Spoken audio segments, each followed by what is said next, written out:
காமாட்சி அம்மா பஞ்சாயத்தை கூட்டியிருக்கீங்க, சொல்லுங்க என்ன?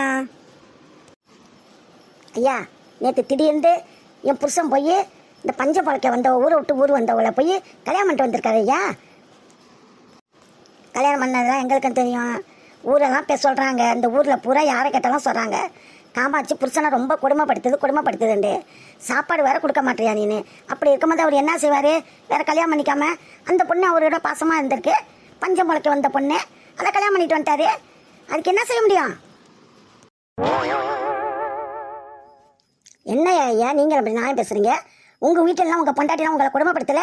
என்ன நான் வேலை வாங்குறாள்னு எனக்கு தெரியும். நீங்களாம் வேறையா கல்யாணம் பண்ணியிருக்கீங்க? எங்கெல்லாம் இப்படி கொடுமைப்படுத்த மாட்டாள் உங்கள் பொண்டாட்டிலாம். கொடுமைப்படுத்தினாலும் அரைஞ்சு இழுத்து அன்னைக்கு அவளை வெட்டி விட்டு நாங்களாம் கல்யாணம் தான் பண்ணியிருப்போம். எங்கள் பொண்டாட்டியெல்லாம் பேச விட்டுட்டு நாங்கள் பார்த்துட்டு இருக்க மாட்டோம் காமாட்சம்மா. என்னைக்கும் அவளோட அடித்து வெட்டி விட்டுட்டு நாங்கள் வேற கல்யாணம் பண்ணியிருப்போம். அவன் முருகன் ஒருத்தனும் வாயை பற்றிக்கிட்டு நீ செய்கிற கொடுமையெல்லாம் தாங்கிக்கிட்டு இவ்வளோ நாளாக இருந்ததே பெரியது அப்படின்டா சொல்லு. சாப்பாடு வர வயிற்றுக்கு கொடுக்காத நீனு உன் பொண்டாட்டியே எய்த்து கேட்காம இவ்வளோ நாளாக இருந்திருக்கான் பாரு. அவனுக்கு நீ பூ போட்டு சரணம் பண்ணணும். அதுக்காக கல்யாணம் பண்ணிட்டு வந்துடுவாரா? சரி, கல்யாணம் பண்ணிட்டு தொலையிட்டோம் விடுங்க.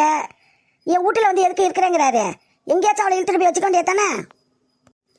ஏயா, நான் எங்கே போய் இருப்பேன்? எனக்கு என்ன வீடு இருக்குது, வாசம் இருக்குது. இவளுக்கு தானே நான் போய் வேலை பார்த்துக்கிட்டு இருக்கிறேன். நான் எங்கே போய் ஐயா இருப்பேன்? அதானே அவன் சொல்கிறது கரெக்டு தான். அவன் எங்கே போய் இருப்பான்? உன் வீட்டில் தான் இருக்குன்னு.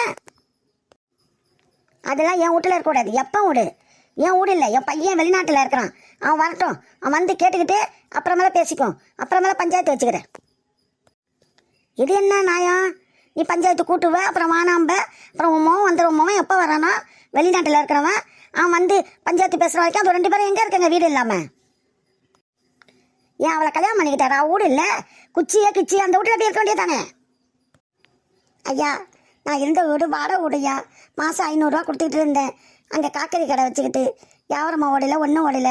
இப்போ நான் எங்கேருந்து ஐயா கொடுப்பேன்? அந்த பொண்ணு சொன்னதை கேட்டல? அந்த பொண்ணு எங்கேருந்து கொடுக்கான்? வாடகை வீடான். அந்த வீட்டில் போய் எங்கே இருக்க முடியும்? என்ன வேலை இருக்குது? உன் வீட்டில் இடம் கொடுக்கலண்டா உன் வாசலில் திண்ணியில் அது ஒரு குடிசை போட்டுக்கிட்டு இருக்கட்டும். அப்படியாச்சும் கொடு. என் வாசல்லாம் அசிங்கமாக போயிடும். நாளைக்கு என் மகனுக்கு பொண்ணு பார்த்து நான் கல்யாணம் பண்ணால் 4 பேர் என்ன சொல்லுங்க? உன் பையன் வந்து நாயத்தை கேட்டுக்கிட்டு கல்யாணம் பண்ணுறப்ப பார்த்துக்குவோம்.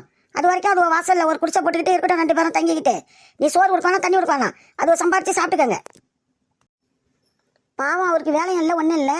இன்னும் மற்ற அது 2 பேரும் சம்பாரித்து வேலை பார்க்கணும். வீடு இல்லைண்டா என்னம்மா செய்யுங்க? ஒன்றும் பிரச்சனை பண்ணாமல் வாசலில் கொஞ்சம் இடம் கொடுங்க. ஏதாவது ஒரு குடிசையை போட்டுக்கிட்டு இருக்கட்டும் அது 2 பேரும். எல்லாம் அவருக்காக தான் பேசுவீங்க, எனக்காக யாரும் பேச மாட்டீங்களா? யாரும் யாருக்காக பேசலாமா? நாயத்தை தாம்மா பேசுகிறாங்க.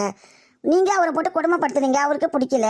உங்களை எய்த்தம் கேட்கல, அடிக்கல, உதைக்கல, ஒன்றும் செய்யலை. உங்களை அவருக்கு பிடிச்ச மாதிரி ஒரு பொண்ணை கல்யாணம் பண்ணிக்கிட்டாரு. விடுங்கம்மா, இதெல்லாம் பேசிக்கிட்டு இருக்காதீங்க. உங்கள் நாயம் தையா எல்லாருக்கும் பெருசாக இருக்குது. நீங்களாம் ஒரு நாயத்தை சொல்லுவீங்கன்னு சொல்லிட்டு உங்களை போய் நாயம் சொல்ல கூப்பிட்டேன் பாருங்க. என்ன சொல்லணும்? காமாட்சம்மா, நாங்கள் யாருக்காகவும் பேசலை. நாயத்தை தான் பேசுகிறோம். அவருக்கு நீங்கள் வீட்டில் இடம் கொடுக்க வேணாம், வாசலில் மட்டும் இடம் கொடுங்க. ஒரு குடிசையை போட்டுக்கிட்டு அதை இருந்து பொழுத போய்கிட்டு இருக்கட்டும். முருகனா அந்த பொண்ணை ஏதாவது சம்பாரித்து வேலை பார்த்து சாப்பிட்டுக்கங்க. நீங்கள் வாசலில் நீங்களும் வர வேணான்னு சொல்லலை. உங்கள் வாசலில் உங்களுக்கு இடம் இருக்குது. அவங்க ஒரு குடிசையை போட்டுட்டு ஒரு பக்கமாக இருக்கட்டும். என்னப்பா நான் சொல்கிறது கரெக்டு தானே? கரெக்டு தான். நீ சொல்கிறது கரெக்டு தான். அப்படியே சொல்லுங்கண்ணா. சரிப்பா முருகன், நாங்கள் சொல்லியிருக்கோம். அவங்க வாசல்லையே ஒரு குடிசையை போட்டுக்கிட்டு 2 பேரும் ஏதோ சம்பாரித்து சாப்பிட்டுட்டு இருங்க. அவங்கள்ட்ட எந்த பிரச்சனையும் பண்ணக்கூடாது. காமாட்சி அம்மாட்ட எந்த பிரச்சனையும் பண்ணாமல் நீங்கள் உங்கள் வேலை உண்டுன்னு இருக்கணும். வாசலில் குடிசை போட்டுக்கத்தான் உங்களுக்கு அனுமதி வாங்கி கொடுத்துருக்கோம். அதேபடி நடந்துக்கங்க. சரிங்க ஐயா, நீங்கள் சொன்ன மாதிரியே வாசலில் மட்டும் குடிசை போட்டுக்கிட்டு நாங்கள் இருந்துக்கிறோம் ஐயா. இந்த பாரு பொண்ணே, உன் பேர் என்ன? என் பேர் பட்டுங்க ஐயா.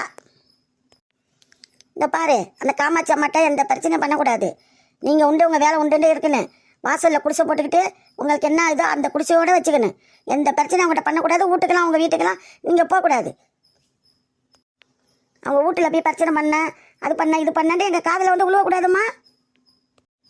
இல்லை இல்லை ஐயா, நீங்கள் வாசலில் இடம் கொடுத்ததே போதும். நான் எந்த பிரச்சனை நாங்கள் பண்ண மாட்டோம். முருகா சொல்கிறது கட்டு தானே? கட்டு தாங்க ஐயா, நான் எந்த பிரச்சனையும் பண்ண மாட்டேன் ஐயா. வாசல்லையே நாங்கள் இருந்துக்கிறோம். காமாட்சியம்மா இப்போ என்ன சொல்கிறீங்க? அவங்க வாசலை விட்டு வர மாட்டாங்க. வாசல்லே இந்த குடிசை போட்டுட்டு அதுக்குள்ளேயே அவங்க வேலை பார்த்துக்குவாங்க. அவங்க ஏதாவது சம்பாதிச்சு சாப்பிட்டுட்டு போட்டோம். நீங்கள் எந்த பிரச்சனையும் நீங்களும் பண்ணக்கூடாது. அவங்கள்ட்ட நீங்கள் எந்த பிரச்சனையும் பண்ணக்கூடாது. அவங்க உங்கள்கிட்ட எந்த பிரச்சனையும் பண்ணக்கூடாது. ஆமாம் காமாட்சியம்மா, எந்த பிரச்சனையும் இல்லாமல் இருங்க. நான் சொல்கிறேன் ஐயா, வாசலை விட்டு என் வீட்டு வாசப்படி வேறு ஏறக்கூடாது. அதெல்லாம் ஏற மாட்டாங்க, நாங்கள் சொல்லிட்டோம். வாசலையோட இருந்து தொலையிட்டோம். சரி, பஞ்சாயத்து முடிச்சிடுச்சு, எல்லாம் போயிட்டு வாங்க. ஏங்க ஒன்றும் படுக்கல? எப்போதான் சாப்பிட்ட உடனே வந்து படுத்துருவீங்க, படுத்து தூங்கிடுவீங்க. இன்னைக்கு உட்காந்துருக்கீங்க லைட்டெல்லாம் அடிச்சு விட்டுக்கிட்டு. படுக்கணும் சீதா, கொஞ்சம் தூக்கம் இல்லைனாலும் உட்காந்துருக்கேன். உனக்கு வேலைலாம் முடிச்சிடுச்சா? தம்பி என்ன செய்கிறான்? எங்கே படுத்துருக்கான்? அவன் ஹால்லேயே டிவியை பார்த்துட்டு படுத்துருக்கான். ஆமாம், பஞ்சாயத்துக்கு போகிறேன்ட்டிங்களா? போயிட்டு வந்துட்டிங்களா? யார் பஞ்சாயத்து? அது ஏன் கேட்குற? பக்கத்து தெருவில் முருகன் இல்லை? யார் முருகன் நண்டை? யார்? என்ன அது? காமாட்சி அக்கா புருஷன்ல முருகன்னா? பையன் வர வெளிநாட்டில் இருக்கிறானே, அவன் பேர் என்ன? அவன் பேர் வர என்னமோ நல்ல பேரில். யார்? எனக்கு சரியாக தெரியலையே. வசந்த் இல்லை? ஓ, வசந்த சொல்கிறீங்களாங்க? என்ன நீ முருகன் நண்டா அது தெரியலங்கிற, காமாட்சி அக்காங்கிற அது தெரியலங்கிற, வசந்தன்னு சொன்னான்னு மட்டும் தெரியுது. ஏங்க வசந்த் என்ன நம்ம தம்பி கூட்டாளி தானே? அவன் வந்து வசந்தோட தான் தம்பி மணிகண்டன் இருப்பான். மணிகண்டனோட வசந்த் நம்ம வீட்டுக்கு வருவான் அடிக்கடி. அதனால அவனை தெரியும். நீங்கள் அவனை சொல்லாமல் அப்பா அம்மா பேரெல்லாம் சொன்னால் எனக்கு என்ன தெரியும்? எல்லாம் மறந்து தொலைஞ்சி போச்சு. நல்லா மறந்தப்போ. இப்போ என்ன அதுக்கு என்ன? வசந்த் அப்பா அம்மா பிரச்சனை தான், அந்த இதுதான் பஞ்சாயத்து. என்னது? வசந்த் அப்பா அம்மா பிரச்சனையா? அதான் பஞ்சாயத்து. யார் பஞ்சாயத்து பண்ணா? வசந்துக்கு வர உன்னை கல்யாணம் பண்ணல போயிருக்கோம். இப்போ தான் வெளிநாட்டில் இருக்கான். இப்போ வர்றான். அன்றைக்கி என்ன கடையில் ஜாமான் வாங்கிட்டு நிற்கும் போது பார்த்துட்டு காமாட்சி அக்கா வர சொல்லிச்சே, பொண்ணு இருந்தால் சொல்லுண்டு. யாருக்குன்னு கேட்டேன். வசந்து வர்றான் பயணத்துலேருந்து. அவனுக்கு தான் பொண்ணு கேட்குறேன்டிச்சு. காமாட்சி அக்காவை பார்த்து பேசியிருக்கேன். இப்போ நான் கேட்டதுக்கு காமாட்சி அக்காவை யாருன்னு தெரியலண்ட. என்னங்க நீங்கள்? காமாட்சி தான் எத்தனையோ பேர் இருக்கும். வசந்த் அம்மாட்டு சொன்னால் எனக்கு தெரிய போகுது. வசந்த் நம்ம தம்பி கூட்டாளி தானே? அவனை ஃப்ரெண்டு தானே? மணிகண்டனோ வசந்தா ஃப்ரெண்டு தானே? தம்பி கூட்டாளி மணிகண்டன் கூட்டாளி தான் வசந்த் இருக்கானே. அவர் அப்பா வந்து கல்யாணம் பண்ணிட்டாரு. கல்யாணம் பண்ணிட்டாரா? அதுக்கே நீ கல்யாணம் பண்ணிட்டாராங்கிற? கல்யாணம் பண்ணிக்க மாட்டாரு. என்னங்க நீங்கள் திடீர்னு ஒரு கல்யாணம் பண்ணிட்டாருன்றா ஆச்சரியமாக இருக்காது. ஏன் கல்யாணம் பண்ணிட்டாரு? காமாட்சி அக்கா இருக்கும்போது. காமாட்சி அக்கா தான் ரொம்ப கொடுமைப்படுத்துதான் அவரை போட்டு. அவர் கொடுமைப்படுத்தி ரொம்ப வேலை வாங்கிக்கிட்டு வயிற்றுக்கு சாப்பாடே கொடுக்குறது இல்லையா? ரொம்ப கொடுமைப்படுத்திட்டு இருந்திருக்கு. அந்த தெரு ஜனங்களே சொல்லுதோலாம்ல, கொடுமைப்படுத்திட்டு இருந்திருக்கு. அவரும் எழுத்து கேட்கறதில்ல, அடிக்கிறதில்ல, பேசுறதில்ல, இப்படியே இருந்துகிட்டு இருந்திருக்காரு. ஆந்திராலேருந்து ஒரு பொம்பளை வந்து நம்ம கடத்தூரில் காக்கரி கடை வச்சுருக்காமல. ஆமாம், உமா சொன்னான். ஆந்திராவிலேருந்து ஒரு பொம்பளை வந்து கடை வச்சுருக்கு. அது காக்கெல்லாம் மலுவாக கொடுக்குது. நல்ல காக்கரியாக இருக்குது புதுசாக. நான் அங்கே தங்க வாங்கிட்டு வரேன்ட்டு சொன்னான். நான் வரேன், நீ போகும்போது என்கிட்ட சொல்லிடி, நானும் வரேன்டேன். அதே பொம்பளை தான் ஆந்திராவிலேருந்து வந்து இங்கே கடை வச்சுக்கிட்டு அது ஏதோ பஞ்சம் பழக்கம் வந்திருக்கு. அதுகிட்ட வீட்டு ஒரு பேச பழக காக்கரி வாங்க போனதுல பழக்கம் ஏற்பட்டு வச்சு போயிருக்கு. அதை கல்யாணம் பண்ணிட்டு வந்துட்டாரு. அது சரி. அவன் என்ன கல்யாணம் பண்ணவல்ல? கல்யாணம்லாம் ஆன பொண்ணு மாதிரி தெரியல, கல்யாணம் பண்ணாத பொண்ணு தான் இருக்கு. அதை கல்யாணம் பண்ணிக்கிட்டு காமாட்சி அக்கா பிரச்சனை பண்ணி பஞ்சாயத்து கூட்டிடுச்சு. அது வீட்டுலேயே இருக்குது. எனக்கு தோணும் அதுக்கு வீடு இல்லையா? அந்த பொண்ணு ஏதோ வாடகை வீட்டில் ஒரு குச்சி வீட்டில் இருந்துகிட்டு இருக்கு. மாதம் 500 ரூபா பணம் கொடுத்துக்கிட்டு. அது என்னால் இப்போ கொடுக்க முடியாது, வேலை இல்லை, காக்கரி வியாபாரம்லாம் ஓட மாட்டுது, கடை வச்சு இந்த சொல்லிக்கிட்டு இருந்திருக்கு. அதுக்கு இருந்தே காமாட்சி அக்கா வீட்டில் வந்து அங்கே தான் இருப்போன்ட்டு வம்பளக்கு தோலாம். பெரிய பிரச்சனை ஆயிடுச்சு பேருக்கு. ஓ, அதான் பஞ்சாயத்து. அப்போ பஞ்சாயத்தில் என்ன நடந்துச்சு? காமாட்சி அக்கா எப்படி நீ கல்யாணம் பண்ணிக்கலாம் போகலாம் வரலான்னு பேசலாம். பஞ்சாயத்தில் எல்லாரும் பேசுகிறாங்க. நீ இந்த மாதிரி கொடுமைப்படுத்தினா தெருவே சொல்கிறாங்க. நீ இந்த மாதிரி புருஷனை கொடுமைப்படுத்தி சாப்பாடு கொடுக்கலண்டா அவர் என்ன செய்வார்? எத்தனை வேலை பட்டினியாக கிடப்பார்? அதனால தான் அந்த பொண்ணு பாசமாக இருந்ததுனால சாப்பாடெல்லாம் அந்த பொண்ணு தான் செஞ்சு கொடுக்குறதான் இவருக்கு சாப்பாடெல்லாம். அதனால தான் அந்த பொண்ணை கல்யாணம் பண்ணிட்டு வந்துட்டாருன்ட்டு எல்லாம் அவருக்கு இதாக தான் பேசுகிறாங்க எல்லாம். என்னங்க நீங்கள் தான் அதுக்கிட்ட கல்யாணம் பண்ணிட்டு வந்துடுவாராங்க. என்ன நீ என்ன சொல்கிற? சாப்பாடே கொடுக்கலன்ற ஒரு குடும்பப்படுத்தினா ஒரு பொண்டாட்டிக்காரி எத்தனை வேலை பட்டி அனுப்பாரு? எத்தனை வேலை அந்த அம்மா சாப்பாடு கொடுக்கும்? அதனால தான் அந்த அம்மாயே கல்யாணம் பண்ணிக்கிறான்ட்டு அந்த பொண்ணையே கல்யாணம் பண்ணிட்டான்ட்டாரு. இது ஒன்றும் தப்பு இல்லையே. இதுதான் என்ன சாப்பாடே கொடுக்கலண்டா அவர் என்ன செய்வார் பாவம்? இப்போ என்னத்தான் சொல்லிச்சோ பஞ்சாயத்தில்? வீட்டில் இடம் கொடுக்க வேணாம். காமாட்சம்மா நான் வீட்டில் இடம் கொடுக்க மாட்டேன், எங்கள் அப்பா வீடு இவர் கட்டின வீடு இல்லை அப்படி இப்படின்ட்டு பிரச்சனை பண்ணுது.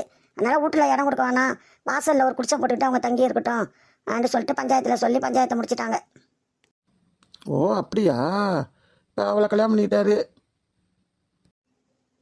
ரொம்ப நாளாக ரெண்டு பேருக்கும் பழக்கமா. அந்த பொண்ணு வந்ததுலேருந்து இது சாப்பாடு கொடுக்கலன்னு அங்கே தான் போய் சாப்பிட்டுட்டு இருந்திருக்காரு. அந்த பொண்ணு தான் சாப்பாடுலாம் அவருக்கு கொடுத்துருக்கு. எத்தனை வேலை பட்டியாக இருப்பார்? ஒரு வேலை பட்டியாக இருக்கலாம், 3 வேலையும் பட்டியாக இருக்க முடியுமா? அந்த பொண்ணு தான் சாப்பாடு கொடுத்துட்டு இருந்திருக்க பேருக்கு அதையே கல்யாணம் பண்ணிட்டாரு. அது காமாட்சி அக்கா ஒரு குடும்பக்காரி தாங்க. அது பெரியான வள்ளி. நம்ம பக்கத்து வீட்டு சுந்தரி அக்கா மாதிரி அது ஒரு ராசசி பிடிச்சது. என்னாட்டு மோகனுக்கு கல்யாணம் பண்ணி மருமலை வச்சு கொடுத்துட பண்ண போகுதுன்னு தெரியல. அதான்டா சொல்லு, நீ போய் அதுக்கு போய் பொண்ணுக்குன்னெல்லாம் காட்டி விடாத, அப்புறம் ஒன்றா உண்டு இல்லைன்னு ஆக்கிடுவாங்க. நான்லாம் காட்டி விட மாட்டேம்மா. அது வாய் கைய தெரியாது. பக்கத்தில் அதுக்கு ஆம்பளை பிள்ளை இருக்கா, அது யாரையும் ஒரு பொண்ணை லவ் பண்ணிட்டு வந்திருக்கானா. இப்போ கீதாக்கு யாராச்சும் வந்துவலாம் மாப்பிள்ள? அது சுந்தரி அக்காவுக்கு. அது சுந்தரி அக்கா வாய் தான் காமாட்சி அக்காக்கும். ரெண்டும் ஒன்று. இதுட்டையும் வாய் கொடுத்துட்டு மீள முடியாது, அதுட்டையும் வாய் கொடுத்துட்டு மீள முடியாது. அதான் அவர் பார்த்தாரு, கல்யாணம் பண்ணிட்டு வந்துட்டாரு, என்ன செய்வார் அவர் தான். இந்த மாதிரிலாம் குடும்பப்படுத்தினா இப்படி தான் ஒரு மனுஷன் இருக்க முடியும். சரி சரி படுங்க, நீங்கள் வேலைக்கு போகிறேன். நீங்கள் நான் வேலை பார்க்குற இடத்துல தான் அண்ணாச்சி தோட்டத்தில் தான் எவரும் வேலை பார்க்குறாரு, முருகன் அண்ணனும். அன்றைக்கி வர நான் போய் கூப்பிட போனால் பொண்டாட்டி ஊருக்கு போயிருக்கிட்டு தண்ணியை குடிச்சிட்டு எண்ணெயை தண்ணி குடிக்க வரியாப்பான்னு கேட்குறாரு. என்னது உங்களே தண்ணி குடிக்க வான்னு கூப்பிட்டாரா? குடிச்சிட்டு வந்தீங்களா? பைத்தியம், குடிச்சிட்டு வந்தா உனக்கு தெரியாது? நான் எனக்கு அந்த பழக்கம்லாம் இல்லைன்னா நான் குடிக்க மாட்டேன்னு சொல்லிட்டேன். அப்புறம் காமாட்சி அக்காவே வந்துடுச்சு, 2 பேருக்கும் சரியான சண்டை. அவர் அதான் பார்த்தாரு, இப்போ கல்யாணம் பண்ணிட்டாரு. சரி போ படிப்போம், நேரம் ஆகுது. அவர் கல்யாணம் முருகன் என்ன கல்யாணம் பண்ணிட்டு அவர் பையனுக்கு வசந்துக்கு தெரியுமா? தெரியுமா தெரியாது தெரியல, தெரியும். காமாட்சி அம்மா ஃபோன் போட்டு சொல்லாமையா இருக்கும், தெரியும். பையன் வந்தோன்னா வீட்டில் சேர்த்துக்கிற இதில் சொல்கிறேன்ட்டு சொல்லிச்சு, வீடு கொடுக்க மாட்டேன், வாசலில் இடம் கொடுக்க மாட்டேன்ட்டு. அப்புறம் ஊர் நாட்டகாரெல்லாம் சொல்லிட்டாங்க பஞ்சாயத்தில். அவன் எப்போ வர்றது எப்போ, அது வரைக்கும் அது வீடு இல்லாமல் எங்கே நிற்கங்க, நீ வீடு கொடுத்து அவனுன்னு சொல்லி வாசலில் குடிசை போட்டுகிட்டே இருக்க சொல்லிட்டாங்க. ஓ அப்படியா கதை?